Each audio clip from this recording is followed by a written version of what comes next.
అవండి ఒకసారి చూస్తారా? చుక్కమల్లి ఎంత గుత్తులు గుత్తులుగా కాసావండి. చాలా పువ్వులు వచ్చావండి. చూసారా?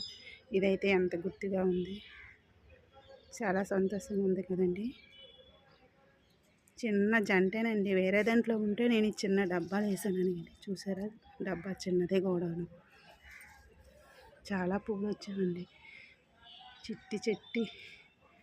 చిట్టి బుట్టు చెట్టి చాలా పువ్వులు వచ్చాయండి.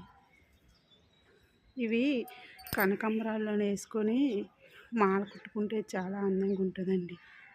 చూసారా ఎంత బాగున్నది. ఇక్కడ కూడా కొన్ని చామంతులు అండి. చూసారా? బతకం అనుకున్నానండి, బతికేసావండి. దేవుడి దయ వల్ల చాలా సంతోషంగా ఉందండి. 3 మొక్కలు బతికేసావండి.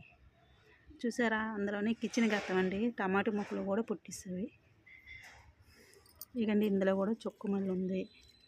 అందులో జంట తీసేసానండి. జంటలు కూడా బతికేస్తామండి. ఇవి చాలా సంతోషంగా ఉంది కదండి. నేను ఇలా మేడ మీద చామంతంట్లు కూడా ఒక జంట తీసి వేరే దాంట్లో పాతితే బతికేస్తుందండి. చుక్కమల్ల కూడా అంతేనండి.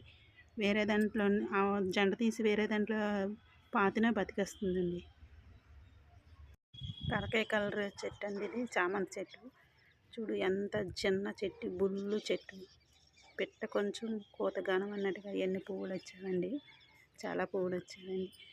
ఇది నేను వేరే దాంట్లో అందులో జంట తీసి వేసానండి. అయినా చాలా బాగా వచ్చామండి. చాలా పువ్వులు ఇచ్చిందండి. ఇవి సన్నజాజులండి. ఇందులోనే టమాటీలు కూడా పండిపోతున్నవి. ఒక 4-5 రోజులు పోతే కోసుకుందామండి.